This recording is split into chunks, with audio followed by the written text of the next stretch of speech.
This is MacroVoices, the free weekly financial podcast targeting professional finance, high net worth individuals, family offices, and other sophisticated investors.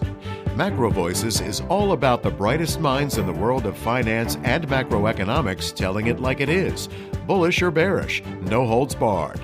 Now, here are your hosts, Eric Townsend and Patrick Ceresna. MacroVoices episode 428 was produced on May 16th, 2024. I'm Eric Townsend. Gehring and Rozencwajg co-founder Adam Rozencwajg returns as this week's feature interview guest. We'll discuss energy markets, precious metals, and much more. And I'm Patrick Ceresna with the Macro Scoreboard week over week as of the close of Wednesday, May 15th, 2024. The S&P 500 June futures were up 232 basis points, trading at 53.33, a breakout to all-time new highs. We'll take a closer look at that chart and the key technical levels to watch in the Postgame segment. That U.S. dollar index down 116 basis points, trading at 104.28. This is the first breakdown below the 50-day moving average since the March bull advance started. The WTI crude oil contract down 46 basis points, trading at 78.63. We'll take a closer look at that chart in the postgame, and Eric will have the EIA inventory data. The July RBOB gasoline contract down 198 basis points to 248. The June gold contract up 310 basis points, trading at 23.94. Now a stone throw away from that April high. Copper up 837 basis points to 492, testing directly into its multi-year highs. And uranium down 220 basis points to 91.10. The U.S. 10-year Treasury yield down 15 basis points, trading at 4.35.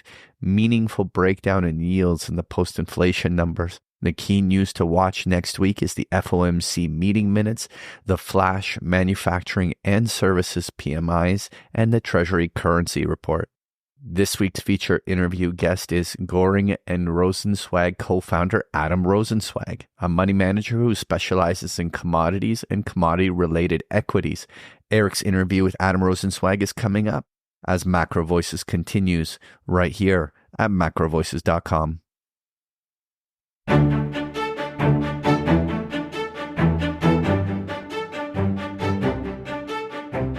And now, with this week's special guest, here's your host, Eric Townsend.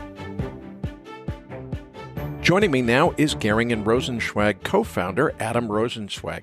Adam, it's great to have you back on the show. I want to start with energy, which I know is the commodity that you focus on. Let's talk about just big picture, energy markets, how they've evolved. What are you looking at between the oil market, coal, natural gas, and uranium for that matter? Well, thank you, Eric. It's great to be back on your show. Nice to talk with you again.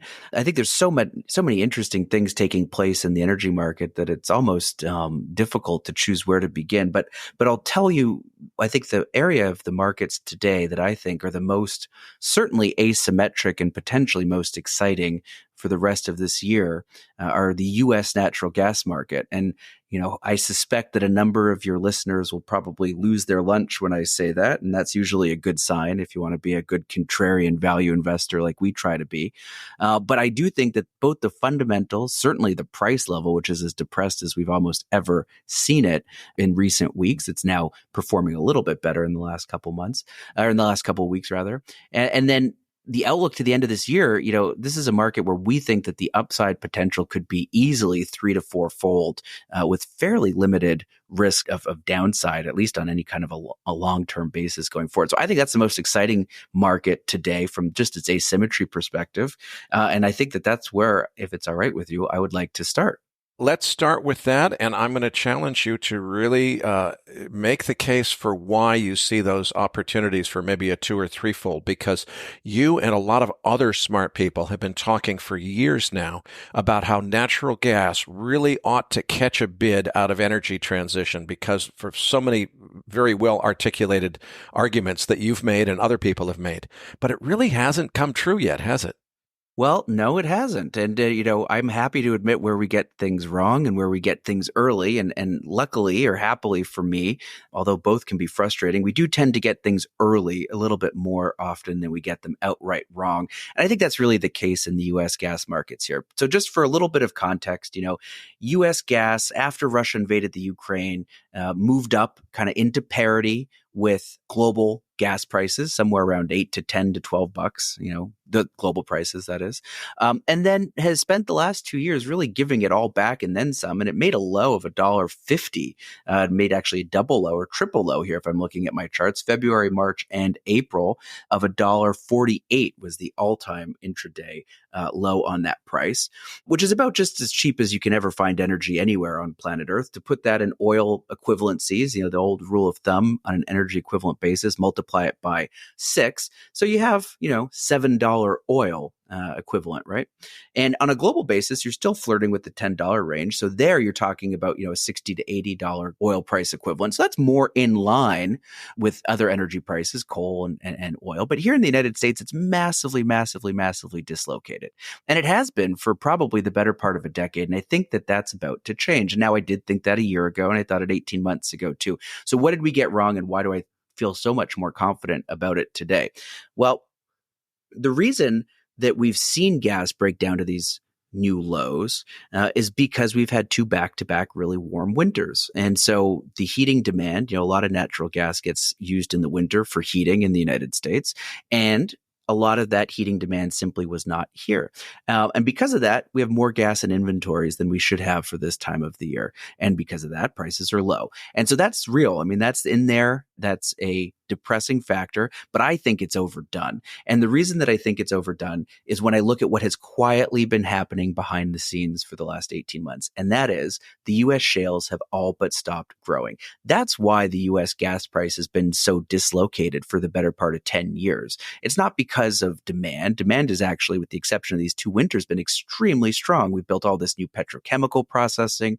We went from being the world's largest LNG importer to the world's largest LNG exporter. So we've been using gas hand over fist, whether domestically or in the export market, but we've been able to grow supply even more. And so we've been kind of going down this razor's edge for a number of years where demand's robust and supply is even more so. And we decided to say, well, look, if you ever get a hiccup in supply, I think that market runs the risk of tightening very quickly. And if it does tighten, then there's no reason you should have this arbitrage that still exists where U.S. gas prices are 80% below the rest of the world. And sure enough, based on our analysis of all the geology and the best parts of the cores of these fields, et cetera, you're now at a point where you're not, I don't think, going to get too much growth coming out of the shale basins. And the Marcellus hasn't really grown for about 18 months. The Haynesville, we think geologically it's pretty far along and we'll have a hard time growing again. But even if we're wrong there, I can tell you what, at $2 gas, it does not make any sense at all to drill in the Haynesville. Those are deep, expensive wells. And so you're seeing huge slowdown in drilling and completion activity there.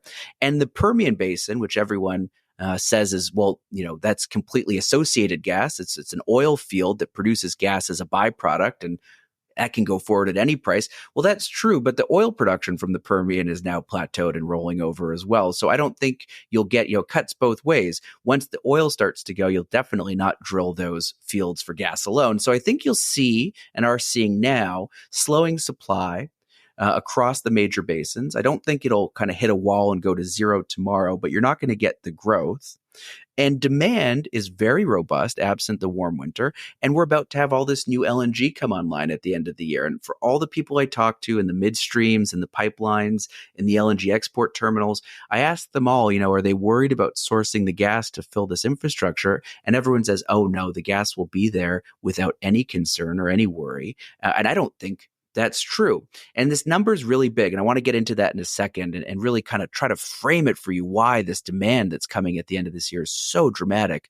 But Eric, I'll see if you have any questions or any comments before I do that. I'm not sure if that was convincing enough or not. Well, what I'd like to particularly understand is I think in the United States, we still flare off quite a bit of gas, despite the fact that that seems crazy to do. That's where during oil production, if there's natural gas being produced, if they don't have some place to dispose of it right away, in other words, if there's not a pipeline right there, they just burn it off and throw it away rather than trying to produce it. If there are still plenty of examples of that, it seems to me that any prediction of a tightening market has to consider, well, wait a minute, as the market tightens, aren't they going to get smarter about not flaring off some of the gas that's still being flared off? I think that they certainly will, and I think it's a good point. But, where you're talking about flaring off associated gas, that really is in the Permian Basin. And that's because of infrastructure bottlenecks and things of that nature. And that's all very real. Now, we've done a very good job as an industry of kind of reining that in. But you're right. There is gas that gets flared still in this country. And presumably you would think, well, if we're talking about a really tight market, like I predict, that seems inconsistent with something that's so readily abundant that you're just giving it away by literally burning it at the wellhead instead of trying to capture it. And I guess what I would say to that is, if the health of the Permian from an oil perspective were still really robust and we were still seeing years of 1 million barrels per day year on year growth like we had a year or two ago, I would say, yeah, you probably will, if the gas market tightens, begin to see moves that try to capture some of those lost opportunities. But when you're in a situation such as I see it today, where, people don't appreciate this, but last year, the Permian started the year in January growing year on year 1 million barrels a day. It ended the year growing year on year 100,000 barrels a day. From November to today, we're actually down. So I don't think, even if you went in and started to gather and collect the flared gas, and even if you were able to do that kind of all in a short period of time, that might give you a one-time uplift in gas production. And by the way, I don't see any immediate indications that is the direction we're going. But you're not talking about a young, growing, robust basin that has lots of growth in hydrocarbons, whether oil or gas. You're talking about a field that's now reached its maturity and is kind of moving into this sideways plateau. And the reason that is so important is the demand picture that we see unfolding before us. And just to put that into perspective a little bit, because I think this is really interesting, and I haven't heard anybody kind of phrase it exactly this way, but I read now, I would say at least 2 or 3 times a week, articles in either the Wall Street Journal or the Financial Times that talk about the huge energy demand of AI. And I have to chuckle a little bit because for somebody who's an energy and commodities analyst, I guess it stands to reason that it's AI and tech that's going to finally get people excited about energy, right? Because that was always the area that everyone was drawn to and away from the energy markets. And if you were selling somebody a big data investment story, they loved it. And if you're selling them a coal mine, they said, oh, and now they're beginning to realize that the two are more enmeshed than they realize. But, we see all these articles about the huge, huge, huge growth in data centers, the huge growth in large language models and AI. And it's really captivating a lot of people's attention. And if you really kind of dig in, it becomes very clear very quickly that large language models and AI are going to need either natural gas, coal, or nuclear power to power them. Renewables simply won't cut it. And it's not just because they're intermittent day and night. Even if the sun is shining straight on and there's no clouds in the sky, the variation in the solar radiation that hits the earth and the variation in the dispatch, just second to second, the quality of the power is not suitable to run it through these really sensitive electronics. And so you really, even these green data centers, they basically buy green credits and then run their data centers on natural gas. So natural gas, coal, or nuclear has to be the answer to these things. And it's not going to be coal, I don't think, in the United States. I think it's going to be very difficult to permit new coal-fired power plants. In fact, I would say it's almost impossible. And it'll probably be gas. And so there's this narrative going around, and I agree with it. It's completely correct that AI will likely drive the biggest growth in gas-generated electricity that we've experienced in quite some time. And how big are the numbers? They could be up to 7 BCF a day by 2030. And that's on a market, total US production is, give or take 100 BCF a day. So that's a big growth. That's like 7% of the US supply. And obviously we export a lot, so an even bigger percentage of power demand. And everyone sort of is very excited about what this could mean. And I've even heard people that are usually in the VC worlds and whatnot are talking about this theme as to why they might want to cozy up to some of the gas stocks, which seem cheap to them. And I agree with all that. But we have 7 BCF a day of LNG demand coming online in the next 9 months, right? So you have 7 BCF is all of AI expected by 2030. And you have 7 BCF in the next 9 months, basically at the end of this year, from new LNG export terminals.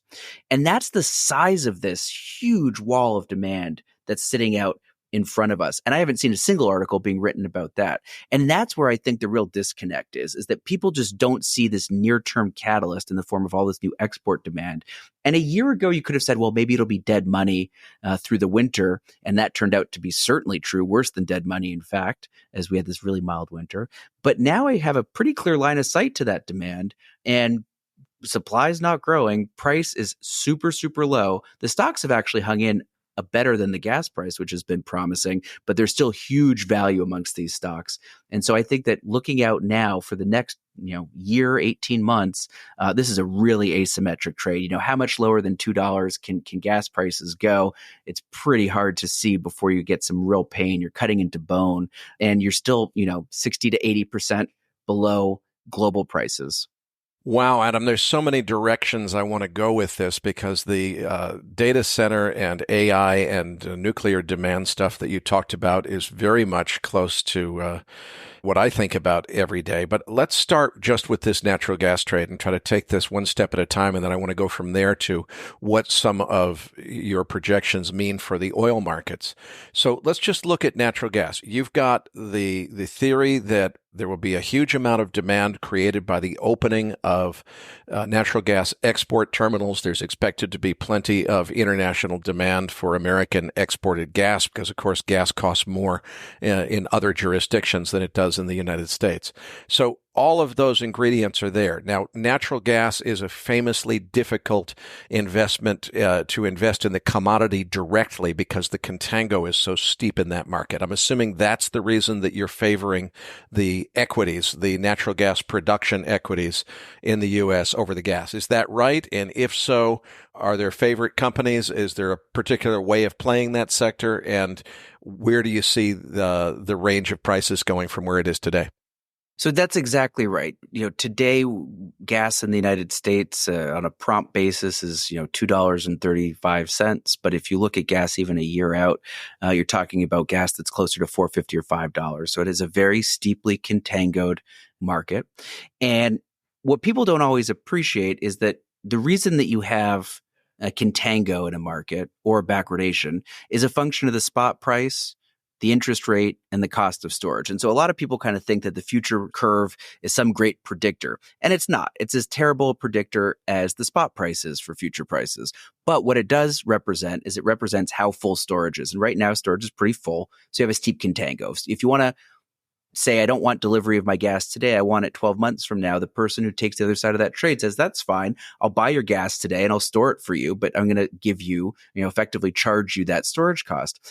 And that eats you alive, right? The first 100% move here in the commodity basically would get eaten up on a 12-month basis on a roll, give or take. We find that in a lot of different markets. And that's why we ultimately do prefer the equities. One of 2 or 3 reasons why we ultimately prefer the equities. Now, there's a lot of commodity traders out there that do a really good job of trading commodities, and they deal with the contango. And the way they deal with it is by somehow being short the contango somewhere else. So maybe they'll go, long one month and short another month. Maybe they'll go long in one area and short in another area, but somewhere where the contango kind of works in their favor. But to express a directional cycle view, we have often and continuously felt that being in the equities is really the way that you want to do that. If you think that oil is generationally cheap and needs to undergo a capital cycle for the next 5 to 10 years to try to normalize that market, you want to be in the stocks. And that certainly plays out in the performance of a commodity index versus just a straight index versus the stocks. In a bull market, the stocks will do much, much, much better. You can also, of course, find really great deals in the stock market that you can't necessarily find in the commodity markets, because even though the paper market's so huge and the traders can whip it all around, at the end of the day, you're still balancing like a 99 BCF, market in dry gas. You're still balancing 102 million barrels of physical oil every day between buyers and sellers. So it's at least kind of grounded in reality. Whereas you can buy companies, when the going gets tough and things get really beaten down that are just represent, almost nonsensical valuations. So that's why we try to prefer the equities. We do have some favorites. There are a lot of the names that we've owned for some time. I think we've been sort of double-edged sword when you're in such a long bear market for so many years, like energy has been in. You're able to buy pretty high quality companies at really good prices. You don't have to get too creative there. So on the gas side, we like the companies that we determine have the best remaining Marcellus acreage. I think the Marcellus is the best shale basin in the US, even though it is reaching its inflection point. And I think, the companies that have the best remaining acreage there will begin to show a scarcity value. And that happened in the Permian last year, right? That's why Pioneer got snatched up. That's why you're seeing a lot of consolidation to try to extend reserve lives. And so I think by trying to focus on the companies with the best remaining reserves, it's a pretty good strategy. We like Range Resources. It's a $35 stock today. It could be multiples of that if gas even gets to $6, to say nothing of 8 to 10. It used to have some balance sheet issues. Those have long been corrected. We can go into that. It's probably too esoteric and long ago for your listeners at this point, but they made an expensive acquisition many years ago, and that left them with a levered balance sheet in a tough market. But they're through that, and their leverage is very manageable today. We like EQT and Antero, and we're starting to warm up to some of the Canadian natural gas companies that have really good Montney exposure, which is a good basin up there. And those have been left for dead, absolutely left for dead, much more even than the US guys. And so there's been a lot of value there. It hasn't been the right place to be. And so we've mainly avoided it. But I think if you do get a spike in US gas prices, like we expect by the end of this year, then you'll drag along some of those Canadian names as well. Okay, so for natural gas, the trade is on the equities. You like Range Resources in particular. Let's move on, though, to what the implications of this are for the broader oil markets, because something you said really caught my attention a little bit earlier on. You said, look at how the Permian is pretty much reached a point where, for whatever set of reasons, you don't feel like there's a lot more growth opportunity in the Permian, just in the oil business. And of course, its gas business comes out of associated gas that comes with the oil. I think this is really important to touch on from the standpoint of the oil business, because my model of the world is what's been going on for the last 10 years or so is you've had rest of world OPEC in steep declines on their producing assets. The amount of oil that they can produce has been decreasing. That has been fully offset by growth of U.S. shale. U.S. shale has continued to grow at a rate that surprises everyone and has literally saved the day for the global energy market in spades. I think that the inevitable trajectory that we're on is that everything continues to go pretty much status quo the way it has been for the last couple of years here, until the day comes where the U.S. shale oil patch cannot continue to grow at a rate that exceeds the destruction of supply elsewhere in the world. And when that happens, all of a sudden the world changes. Are we closer to that happening? Because I think you and I both thought we were really close to that a few years ago, and it turned out to take longer than we thought. I think it's definitely there now, and I think that there's really very little data that suggests otherwise. And I don't want to push back too much on that last comment, but if you took the shales and the shales on a global basis, on a countrywide basis, were growing at, in some of their good years, as much as, 1.5 million, 1.6 million year on year. Some of your best shale years ever, incidentally, came in this period of time after Saudi tanked the oil prices in 2014. They went from $100 to $27 between 2014 and 16. And then, that really kind of forced people to focus in on the best parts of their field, really understand where their highest quality wells were, and high grade the hell out of them. And then all of a sudden, as oil prices came back a little bit, you had a little bit more cash flow going through the industry. You got this big uptick in activity in 16, 17, 18, and that had a lot of production growth associated with it, like a lot. And that was really the last gasps of it, right? So from 2019 basically on, we have been slowing everything dramatically. And so it's always kind of hard to call the top in terms of where your actual high tick is for U.S. supply. But what I can tell you is that total shale production on a year-on-year basis is just slowing like crazy. And so like I said, the 14 to 16 period the 16 to 18 period rather was like 1.5 million to 1.7 million barrels per day year-on-year growth.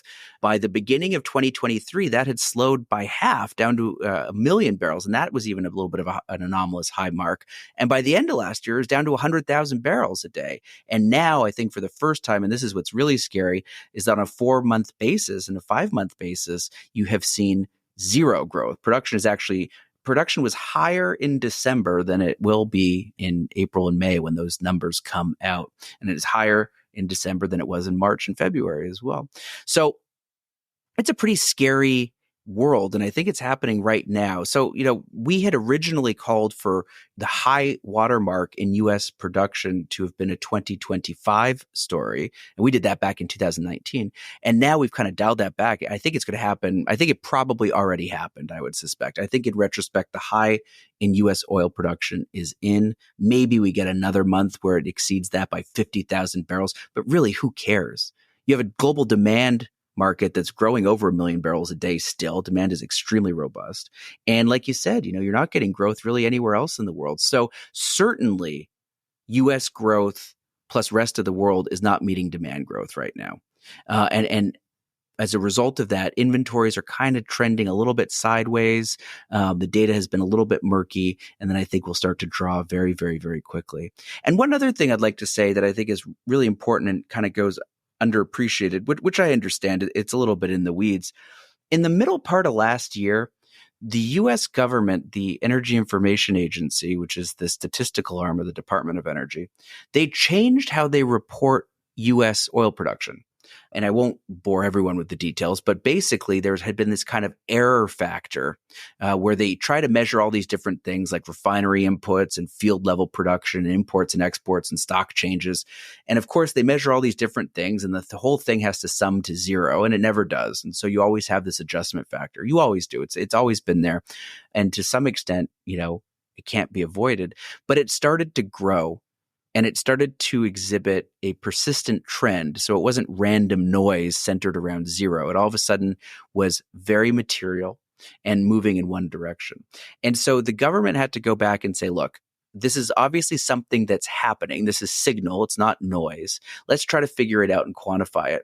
And what they came away with was actually kind of an interesting conclusion that I got missed by everybody. So what they concluded was that over the last 2 years, U.S. oil production in every single month was actually higher than they had expected it to be, or that they were reporting it to be. And so going forward, they incorporated that, into their numbers. And so all of a sudden, you started to see growth that if all you did were use your old numbers and now plugged in the new numbers, it looked like there was all of a sudden growth.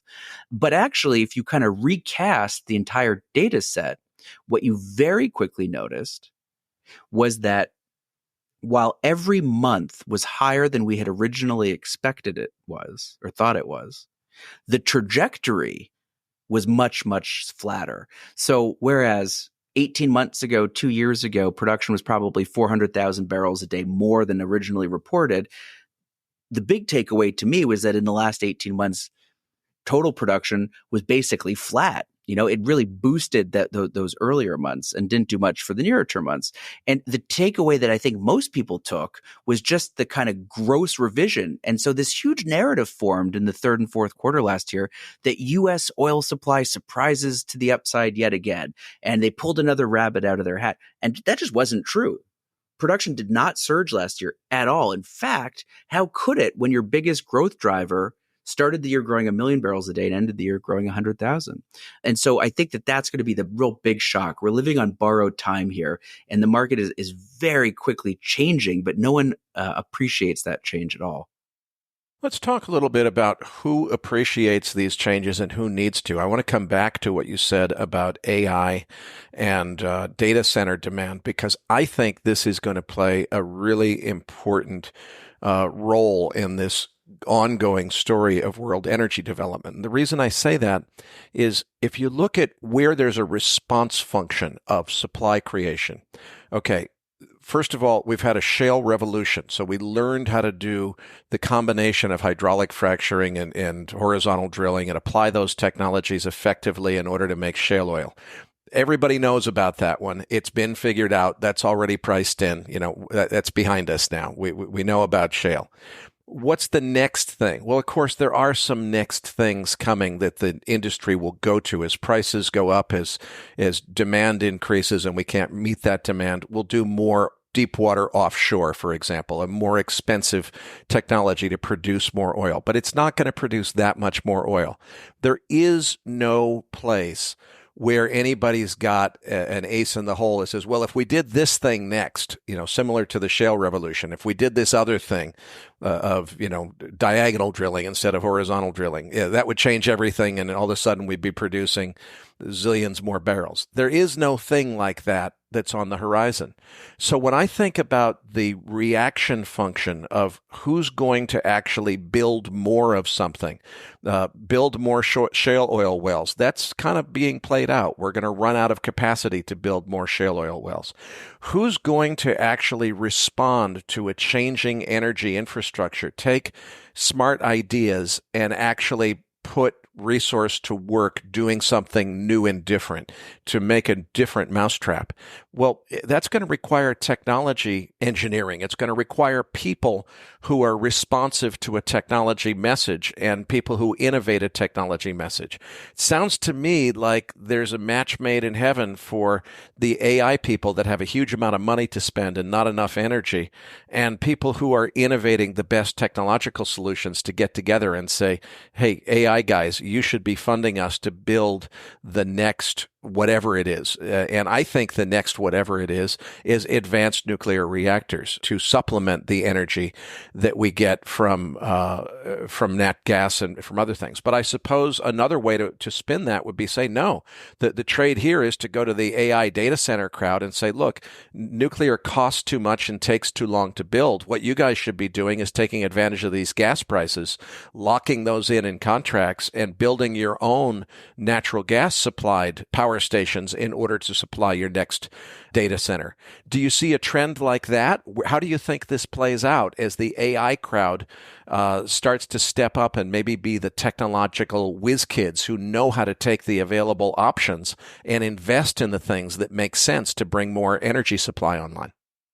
Wow, there's a lot to unpack there, and I think some really great questions, and I think some interesting kind of insights here as well. The one thing that I will say, and it's kind of a little bit kind of the moral of my AI LNG story before, is that we're going to have a problem long before these LLMs spin up and long before these data centers proliferate. We're going to have a problem in the here and now. And so there's going to be a very difficult path to navigate for end users of gas. And I think some of those implications are going to be really big. So I do think that eventually, this AI story will for sure begin to impact the oil and gas markets. But I think the fireworks kind of start before that. One of the really interesting things, and you can take this for what it is, maybe it's true, maybe it's not. It's certainly true, but maybe the read throughs there, maybe it's not. But if you look at, both Sam Altman and Bill Gates, who certainly one is at the center of the AI world, and I would say that one is, if not at the center, even though he's not, day to day at Microsoft, I think he's pretty involved in the whole global technology business. These are the two people that are behind the two most advanced small modular reactor technologies being pushed in the United States. And while Bill Gates has never explicitly talked about AI and the need for nuclear power, Sam Altman is very forthright about talking about why he, wanted to start to pursue small modular reactors. And that was when he began to realize the potential of his LLMs or LLMs in general. He very quickly realized that there would be an energy problem. And so he wanted to be able to provide very efficient, very cost effective, and low carbon, effectively no carbon electricity sources. So I think that, to some extent it's happening already. To some extent, the people that are behind this, I think, do realize the demands that are going to come and do appreciate that we need new solutions to that.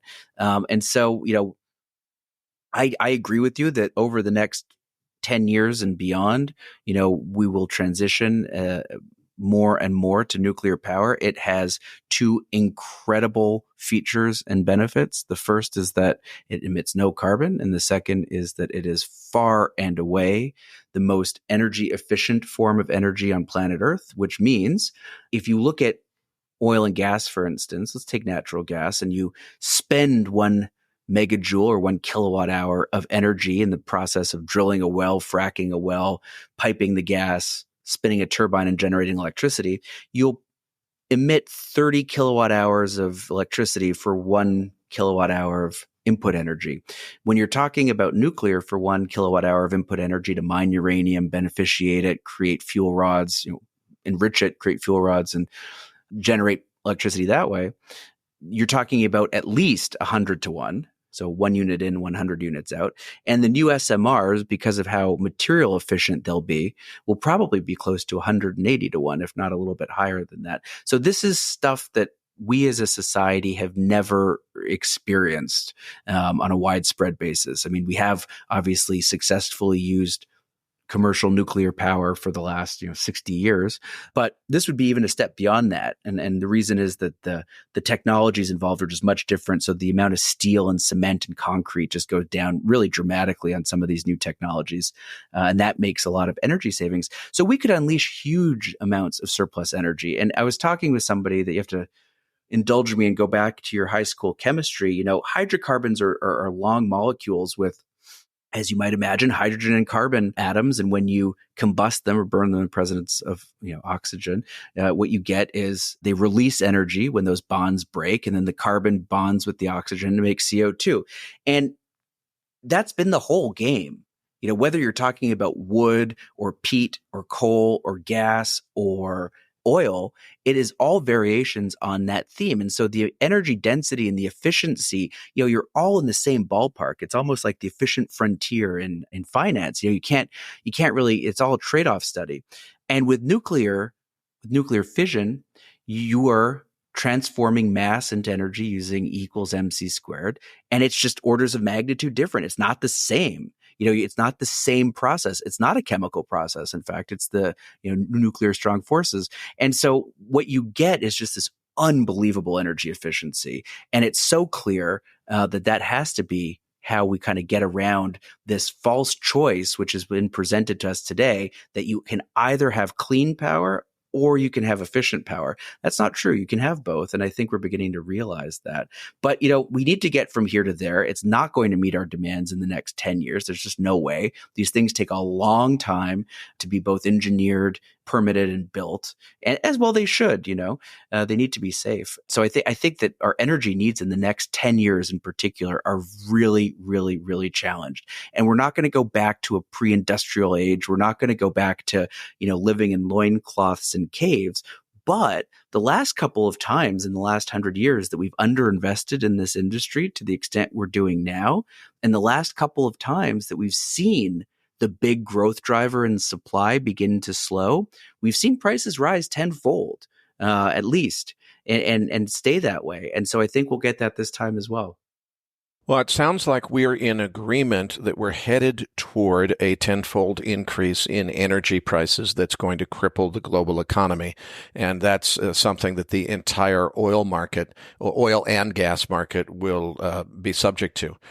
Do you have any perspective? I mean, I say this happens before 2030, but I hate to put a specific year on it because it's so hard to figure out the timing. It seems like right here, right now, in this moment in history, there's still plenty of spare OPEC capacity. We're not at a crunch point right here and now where we're about to see energy prices go, off the charts, through the roof to the upside. Do you think it's 1 year away, 2 years away, 5 years away, 10 years away? When do you think the big move happens? I think it happens sooner than people think. And I think that it's a bit of a moot point. And I know those are both dodges, but look, what it comes down to really, I mean, look, Iran has spare capacity, but Iran will be dictated by geopolitics here. Are Iranian barrels more likely to come on from here or not? I mean, there's a lot of cheating of sanctions already, and it seems as though enforcement could be more strict here going forward. To me, the real question comes down to Saudi Arabia and what their ultimate spare capacity is. And there are a lot of indications, and we've written about this in the past, that the potential for Saudi spare capacity is much less than they let on. And that has to do with some engineers' reports that were put out in conjunction with a bond offering they did a couple years ago. So, for many, many, many years, Saudi never released a reserve report. Nobody really knew what their reserves were. They said it was flat every year. So it stated, I think, 260 billion barrels of oil, despite the fact that they produced 100 billion over that time. And every year they said, oh yeah, conveniently, we've just added exactly the same amount of oil as we produced this year and reserves are flat. Maybe that was true. Maybe it wasn't, but nobody really knew for certain. And then all of a sudden, about 4 or 5 years ago, they decided first they were going to go public, but that would mean they'd have to do a reserve audit every year, and they didn't want to do that. So instead, they decided to do a bond offering, which did require a reserve report, and then list on the Saudi Stock Exchange, which did not require ongoing reserve reports, conveniently. What we saw from that they released was that many of their biggest fields, including Ghawar and Manifa, had already rolled over. The auditors weren't actually able to independently confirm the full 260 billion barrels of reserves. In fact, the number was quite a bit lower than that, and suggested that maybe they had actually gone through about half of their reserves already. And as a lot of people will know, when that happens, production tends to plateau and then ultimately roll over. So I'm not sure what the Saudi spare capacity is. I don't think anybody honestly is sure. So there's actually a pretty clear indication that the total recoverable reserves that Saudi has in its fields have now largely been probably half produced. And at that point, it's very difficult to really grow production too much more after that.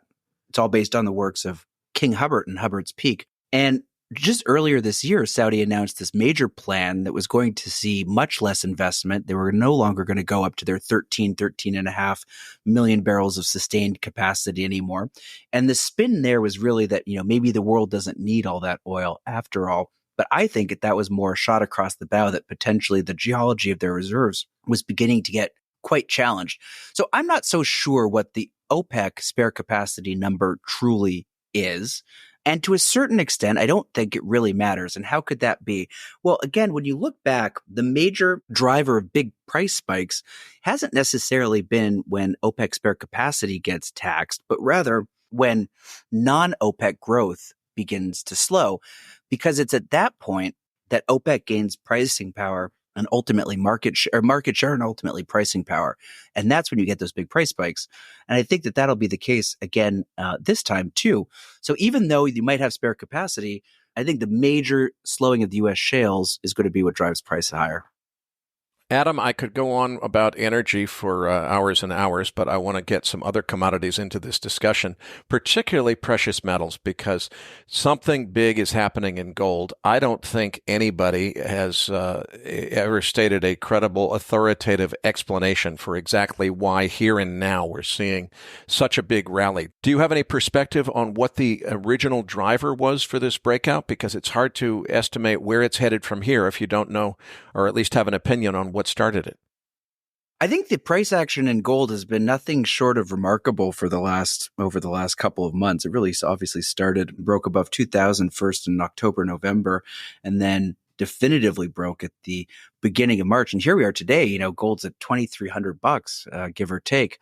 And I think that the answer, first stepping back and then talking about the particulars, in general, we've been talking since 2019 about the possibility of what we call monetary regime change, meaning a major change in how the world's monetary order is aligned. And the reason we thought that is that when you take the price of commodities divided by the price of the Dow, and that's a chart that we've shown many, many times, and other people have shown it too. And when you take that back 150 years, every time commodities get really cheap, relative to financial assets, you have a shift in the monetary system. It happened in the late 20s. We got off the gold standard. It happened in the late 60s. We ended Bretton Woods. It happened in the late 90s. You pegged all the Asian currencies below par.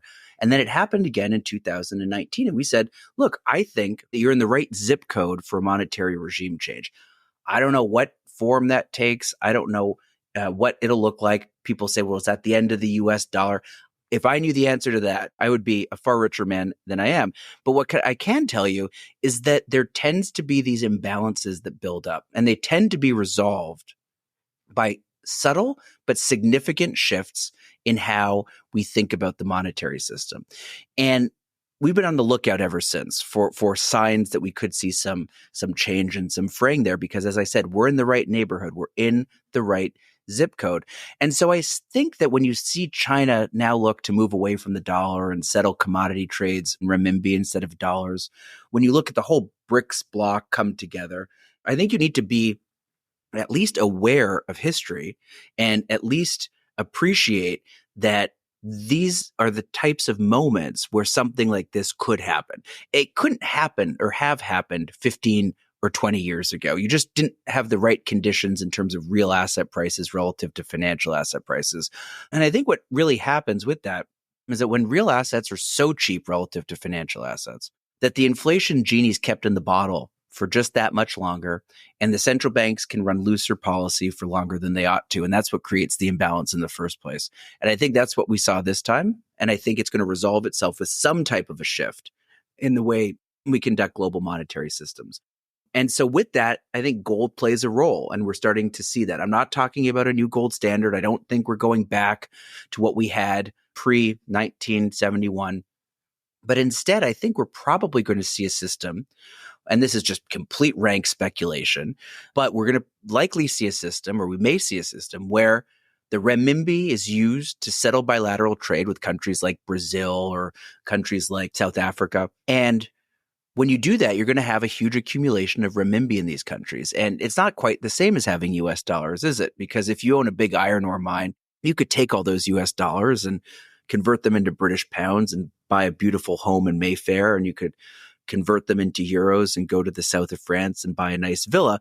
But nobody really wants to have a second home in Chengdu, and nobody really wants to have a, weekend getaway outside of Shanghai. And so you need to get your money into a different currency. And of course, the renminbi is a closed capital account. So the first thing they'll try to do is sell you as many cheap Chinese goods as they can. The second will be to sell you as many Chinese government bonds. And then the third will be to convert whatever you still have in your imbalance back into your home currency via gold. So you don't open the renminbi directly, but you do allow the renminbi to be exchanged for gold at the Shanghai International Gold Exchange. That's one working hypothesis. Other people share it. I tend to think that that's what's happening here. I think you're seeing central banks around the world now accumulating massive, massive reserves of gold, the likes of which we have not seen since Bretton Woods. And I think we're seeing the early stages of gold taking on more of a monetary role, not necessarily the monetary role, but more of a monetary role for the first time in 2 or 3 generations. And that's having a really big impact. So why aren't gold stocks doing better? And why is it all in gold? That's a big question we get asked a lot. And I think the answer there is that the Western speculator, in the face of high and still rising, or rather having risen and now still high real interest rates, they're doing what they have always been trained to do. They're selling gold and gold stocks hand over fist. And you can see it in the shares outstanding of the GLD. You can see it in the positioning of the commitment of traders reports on gold at the COMEX. And you can see it in how the gold stocks have been behaving, which until recently has been pretty poor. That's because real rates up, you sell your gold. But the central banks have all stepped in. And so in the last 2 years now, the investment community has shed about 750 tons of physical gold, and the central banks have bought 1,000 tons. So they've had to actually use price to bid away the incremental 250 tons. And that's put a bid under the physical gold price. But central banks don't buy gold shares, they buy gold bars. And so that's why the gold stocks haven't responded. So I think that that's going to continue. I don't see any signs of the central bank buying abating. I think they're going to continue to accumulate. And as they do that, they're going to put this huge pressure underneath the gold price. And when the Western speculator stops selling or comes back to buying, they're just going to hit bang up against all that central bank buying. And I think what you're going to then see is a really sharp move higher. Maybe it's starting to happen already. Maybe that's what some of this last move up has been. Too early to tell, obviously. But when you look at the price of gold relative to any other financial metric you want, gold is really, really undervalued. If you look at how much gold is backing like the monetary base, it's as cheap nearly as it's ever been.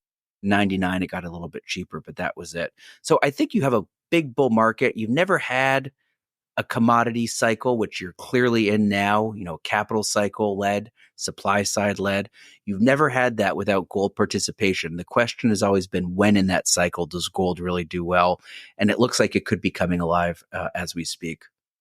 Let's focus specifically on the question of gold stocks and why they've underperformed and whether they're still set to, because from the things that you're saying, Adam, I'm not hearing a strong case for investing in the gold stocks. Normally in this situation, you'd say, well, look, the gold mining shares have badly underperformed the metal.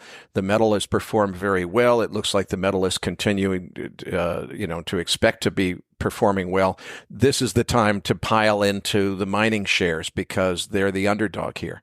I'm not seeing that argument here because for the reasons you've described, it sounds to me like you're going to see more central banks buying gold, not shares. And the source of speculators to buy shares, if anything, the speculators are selling here. They're not buying. So is there an argument for the mining shares to go higher, or are they stuck where they are?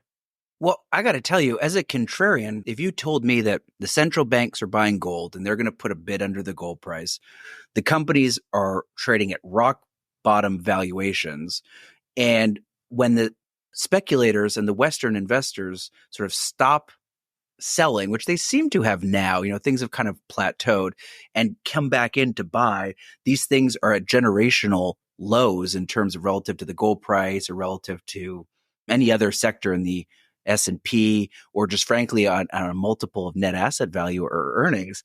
I mean, that gets me really, really excited. So no, I think that it's a great time to be accumulating gold shares in the same way that it was a great time to be accumulating uranium stocks back in 2019 when they were trading at 75 cents on the dollar book value, or companies like Range Resources when they were, $1.75 back in the spring and summer of 2020.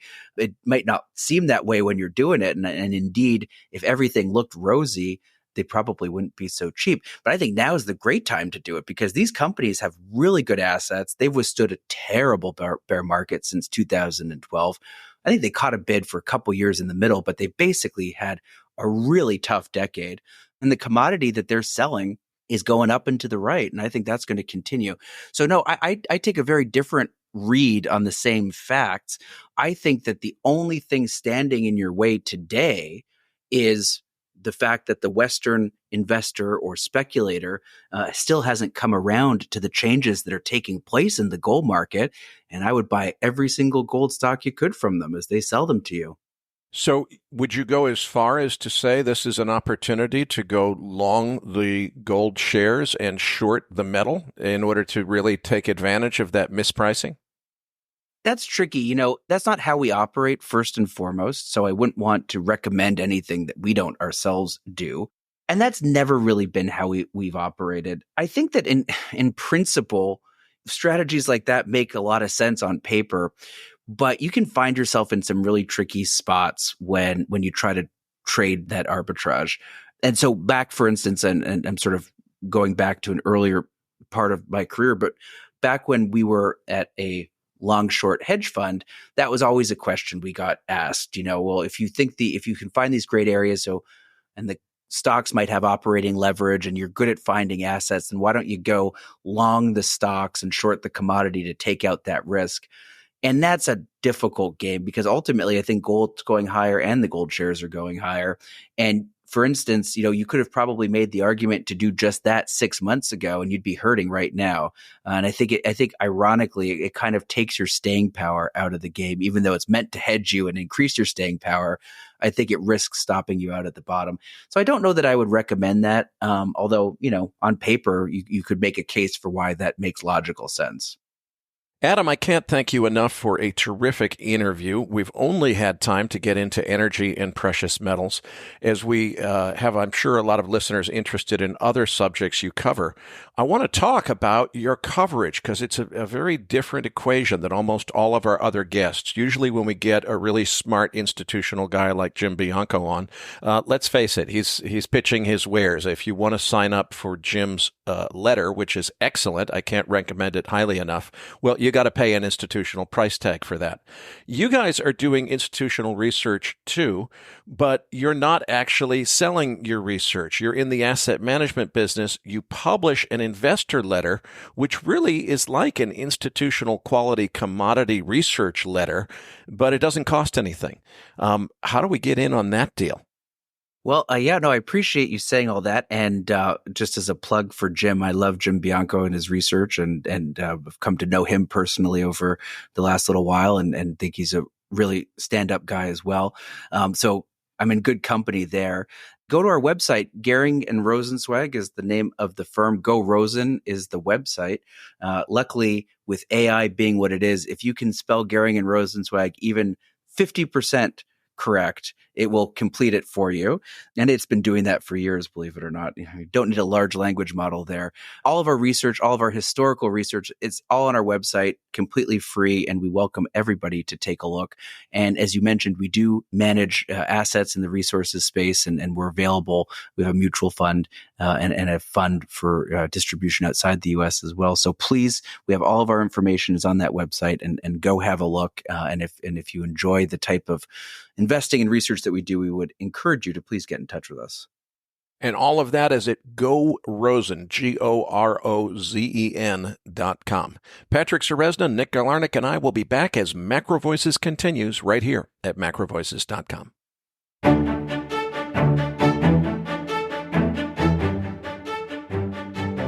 Now, back to your hosts, Eric Townsend and Patrick Ceresna.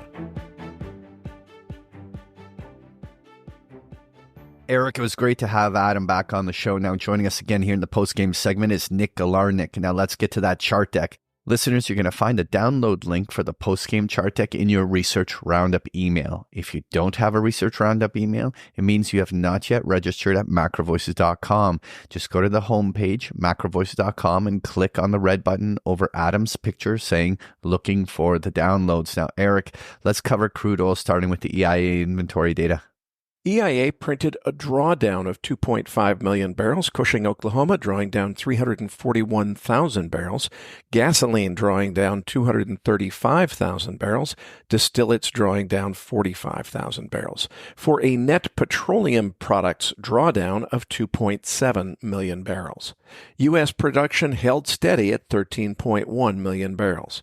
The continuing market weakness is no great surprise given geopolitics settling down at least a little bit and plenty of spare capacity in OPEC. I wouldn't be surprised if the market continues to drift lower until we get some kind of upset in the geopolitical front, and I'm sure that's happening. It's just a question of when. Yeah, so Eric, it's been well over a month now that this oil correction's getting underway, including several weeks trading below the 50-day moving average. And there's certainly a large number of traders quietly abandoning the long oil trade. But I'm not in that camp. I think that this type of a consolidation was long overdue. And this is actually a tactical place to be watching whether or not the bulls can hold the line. Now, obviously, it's not going to be confirmed until we see, legit break it back into the 80s. But I'm watching here to see whether the selling is going to subside here and whether the bulls give it a shot at some point from this very oversold state. Now, let's move on to equities. I want to get Nick involved in this conversation. Now, Nick, the S&P 500 and Nasdaq broke to fresh highs here. Let's start off just with their levels. What are you watching here? Yeah, Patrick. So right now, spot price on SPX is approximately 5,300. We have an implied move for the June 21st monthly OPEX of plus minus 130 points. Therefore, the upper implied move is 54.30 and the lower implied move is 51.70. Right now, we have no key resistance as we're at all-time highs, and key support is about 50 points below at 52.50. I'm inclined to think we see perhaps a bit more of a run to the upside toward that 53.50, 5400 area before a pause, and that's my stance for the next few weeks or so. Well, interesting thing to me is this the beginning of a new bull run, which even a bull run would measure even to 5,600, or is this a bigger part of a topping formation, which is, the head of a head and shoulders pattern will always break to a slightly higher high. The levels where if it was going to be a topping formation should fail below 5,400 and at some point give something back. I'm more on the camp that this is going to be where there's going to be a lot of resistance, even though the bull run in the last few weeks felt so good and there's been so much momentum. I think that this market rally meeting resistance up along here is most probable. But the bigger question is that even if it does meet that resistance, doesn't mean anything bearish. I mean, we could stay bouncing around in ranges for the entire summer. That doesn't make it bearish, in my opinion. It's just about whether there is that big upside or not. Anyway, what levels are you watching on the Nasdaq? So right now on the Qs, spot price is approximately 453. We have an implied move for the June 21st monthly OPEX of plus minus 13 points. Therefore, our upper implied move is 466 and our lower implied move is 440. Right now, we have no key resistance as we're at all-time highs, and key support is just below at previous all-time highs at 445. As we're seeing a lot of the mega cap names hit all-time highs, I'm inclined to think we see perhaps a pause around this area, as you mentioned. And again, we could say range-bound for a few months. There's nothing to really denote that we should see a huge correction pullback. I do think that we see some kind of pullback before the election, however, in the area of around 5 to 10%, but when that takes place remains to be seen.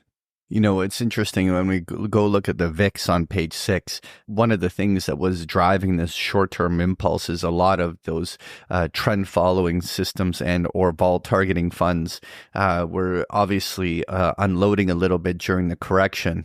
And very quickly, as we see the VIX come right back down to the very bottom of its year range, there's certainly some buy impulsing coming in from all of these tailwinds. Now, the question is, with volatility down along these lows, is all of that buying impulse been played out? Nonetheless, so what are you watching here on the VIX? So right now with the VIX at about 13 handle, we can expect to see roughly 0.75 top to bottom moves on SPX intraday. We're not seeing a lot of demand for hedging right now, as we're seeing a lot of bids on the mega cap names to the upside. The one factor that I'm watching though, however, is the meme stock mania. We've seen, GameStop, AMC, and a few other names pop in recent weeks. And that could cause perhaps some forced selling in the big names if we do see short squeezes to the upside in names like GameStop, for example, as hedge funds get liquidated and forced to sell their main positions in order to cover their margin requirements. So that is a possibility. However, right now, no one's really buying insurance anticipation of that. So anyways, moving on to page 7, we have the US dollar index. What are you guys thinking here? Well, we rejected 106 pretty firmly and are already back down to 104, which has been a key technical level. So we should either expect to find support here at 104, or if it doesn't hold, the move to the downside should accelerate. Well, this pullback in the U.S. dollar is interesting because since the March breakout, the U.S. dollar has stayed sustainably above its 50-day moving average and bull trend. This drop in the post-CPI number is the first breakdown below the 50-day moving average we've seen. Now, that in itself does not signify that a new downtrend is underway, but this is actually a very important moment because the bulls pretty much have to recover this in a very short order of time and get this back into a bull trend for that to be the most immediate move. If we see that the US dollar selling persists here on the short term, that actually leaves the window open for pulling back towards the March low around 103, and that would create a big currency muddle for the summer. So right here, will the bulls be able to turn it is what's on my mind. Moving on to page 8, we have that gold futures chart. What are you guys thinking here? It looks like the correction is probably behind us now, with June futures breaking above 2,400 round number resistance late on Wednesday afternoon. If this continues, it looks to me like the correction is behind us. We're probably headed toward, I'm going to say 27.25 before Labor Day, as a question of whether the next leg takes us that far, or if we get maybe 2,500 next, and then another correction. I guess we'll have to see what the summer brings us. But I think this gold bull market is very healthy and set to continue. Well, what's interesting to me, Eric, is that gold, while it hasn't broken that April high just yet, silver has. And so precious metals continue to actually get a lot of flows. And that's certainly got on the tailwind of a little bit of a weaker dollar, and gold continues to plug along. Now, overall, the price action has been very bullish in these precious metals, all dips being bought and no real follow through on any selling pressure, well above all of its primary trends. And so right now, gold continues to plug along and looking for that to continue.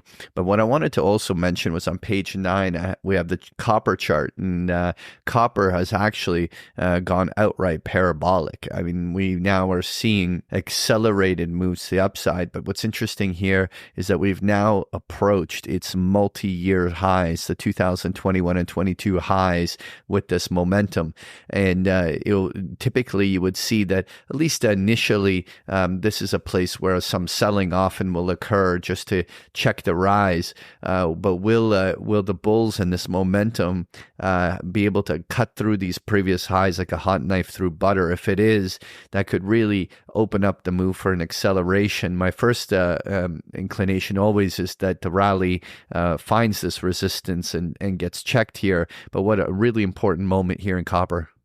And moving on to page 10, Eric, we have that chart of uranium. I'm always interested in hearing your thoughts.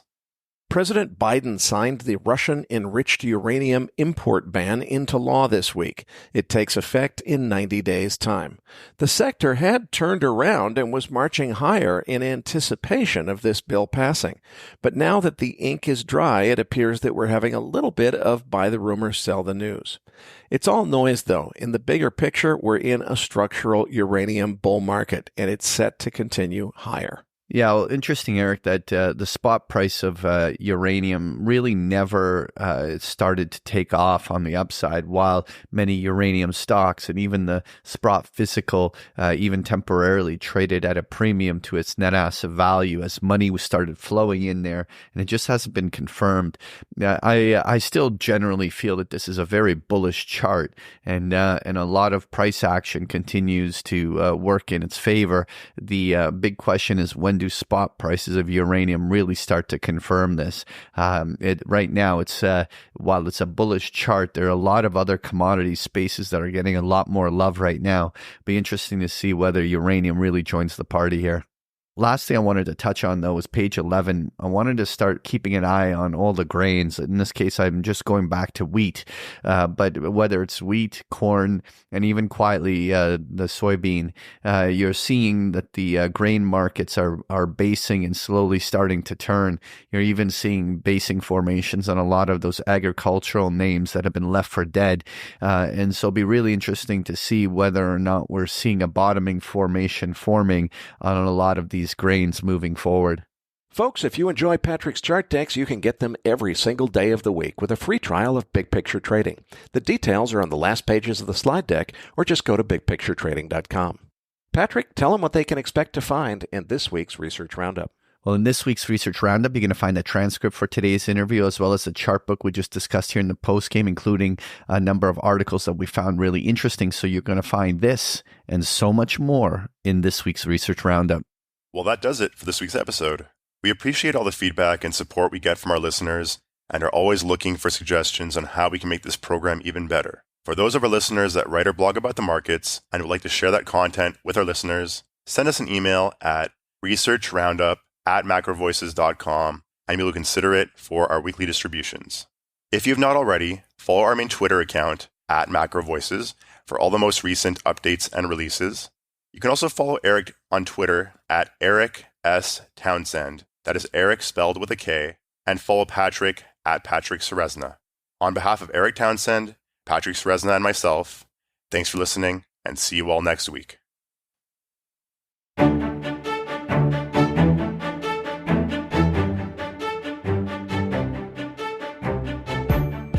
That concludes this edition of MacroVoices. Be sure to tune in each week to hear feature interviews with the brightest minds in finance and macroeconomics. MacroVoices is made possible by sponsorship from BigPictureTrading.com, the Internet's premier source of online education for traders. Please visit BigPictureTrading.com for more information. Please register your free account at MacroVoices.com. Once registered, you'll receive our free weekly Research Roundup email containing links to supporting documents from our featured guests and the very best free financial content our volunteer research team could find on the internet each week. You'll also gain access to our free listener discussion forums and research library. And the more registered users we have, the more we'll be able to recruit high-profile feature interview guests for future programs. So please register your free account today at MacroVoices.com if you haven't already. You can subscribe to MacroVoices on iTunes to have MacroVoices automatically delivered to your mobile device each week free of charge. You can email questions for the program to mailbag@macrovoices.com, and we'll answer your questions on the air from time to time in our mailbag segment. MacroVoices is presented for informational and entertainment purposes only. The information presented on MacroVoices should not be construed as investment advice. Always consult a licensed investment professional before making investment decisions. The views and opinions expressed on MacroVoices are those of the participants and do not necessarily reflect those of the show's hosts or sponsors. MacroVoices, its producers, sponsors, and hosts Eric Townsend and Patrick Ceresna shall not be liable for losses resulting from investment decisions based on information or viewpoints presented on MacroVoices. MacroVoices is made possible by sponsorship from BigPictureTrading.com and by funding from Fourth Turning Capital Management, LLC. For more information, visit MacroVoices.com.